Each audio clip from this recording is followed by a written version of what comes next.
America is the best in public security and public service. બે બાબતમાં અદ્ભુત છે.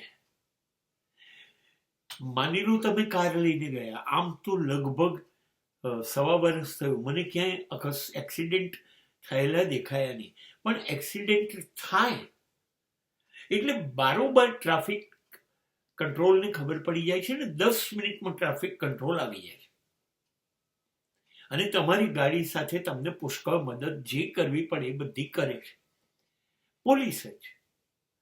ઓકે, બીજી બાબત એ છે કે પોલીસ એટલી બધી સઘન છે પેટ્રોલિંગમાં કે મેં લગભગ 1.5 વર્ષમાં કોઈ ચોરી કે કોઈને ત્યાં ઘરમાં લૂંટ થઈ કે કોઈ આવીને મર્ડર કરી કાઢ્યું, આવું કશું જોવા નથી મળતું. પોલીસનું પેટ્રોલિંગ બિલકુલ સઘન છે. તમે નિરાંતે જીવી શકો, રહી શકો, કોઈ શક્યતા નથી. ત્રીજી વસ્તુ એ મહત્વની છે કે અહીં અગાડી તમારા માટે સોશિયલ સર્વિસ, સરકાર તમને જે સગવડ આપે એ જોઈને આશ્ચર્ય થઈ જાય.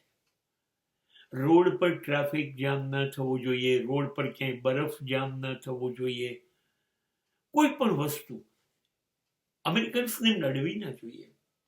હા, ગેસ 24 કલાક 365 દિવસ, વીજળી 24 કલાક 365 દિવસ, સફાઈ રોડની અને તમે જ્યાં રહો છો એ સોસાયટીની એટલી સરસ હોય કે ઘણી વખતે તો આપણા ઘર કરતા સરસ લાગે. એટલું શાનદાર તમે રહો છો એ કોમ્યુનિટીને એ લોકો સાચવે. બીજું, અહીંયા રહેવાના મકાનોમાં ફ્લેટવાળી સિસ્ટમ છે નહીં. લગભગ 90% મકાનો એ ટેનામેન્ટ અથવા બંગલા જ છે, ખુલ્લા. દરેકને આગળ પાછળ ગાર્ડન હોય, બહુ સુંદર મકાન. કોઈ અહીંયા ફ્લેટને ભીડ ભાડ કોઈ કરતું નથી. એક વસ્તુ મને બહુ ગમી, એક બધી જ કોમ્યુનિટી એ વિસ્તારમાં એવી રીતે ગોઠવાયેલી છે, જોડાયેલી છે સરકાર સાથે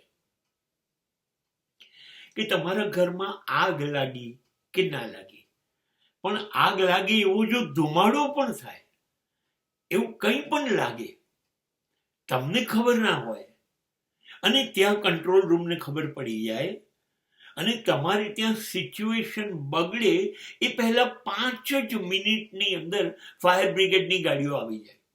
તમને ખબર ના હોય કે કેમ, શું કર્યું તમે, પણ તમે લિમિટ કરતા વધારે ધુમાડો કર્યો હોય તો કદાચ મકાન સળગી જશે, કેમ કે બધા મકાન લાકડાના છે. તો ફાયર બ્રિગેડની સર્વિસ એટલી અર્જન્ટ છે. તમને એવું લાગે કે બીક છે, કોઈ ગુનો છે, કશુંક લોચા જેવું છે, તમે પોલીસને ફોન કરો, તમારો ફોન પૂરો થાય ને 10 મિનિટમાં પોલીસની ગાડીઓ તમારી પાસે આવી જશે. અને અહીંની મોટામાં મોટી શાંતિ એ પોલીસ હંમેશા પુષ્કળ મદદ કરે. પોલીસ તમારી પાસે એક પણ રૂપિયો આશા ન રાખે. ભ્રષ્ટાચાર વાળી વાત તો બહુ દૂરની થઈ ગઈ, આ તો વિચારે નહીં. અને બીજું, પોલીસ ખાસ ધ્યાન રાખે કે તમને લોકોને તકલીફ ન પડે. એવી રીતે તમારી ભૂલ થઈ હોય તો એનો દંડ કરે ને તમને હેરાન ન કરી શકે. સોશિયલ સિક્યોરિટી અને સોશિયલ સર્વિસીસ બંને બાબતમાં આ લોકો બિલકુલ કમાલ છે.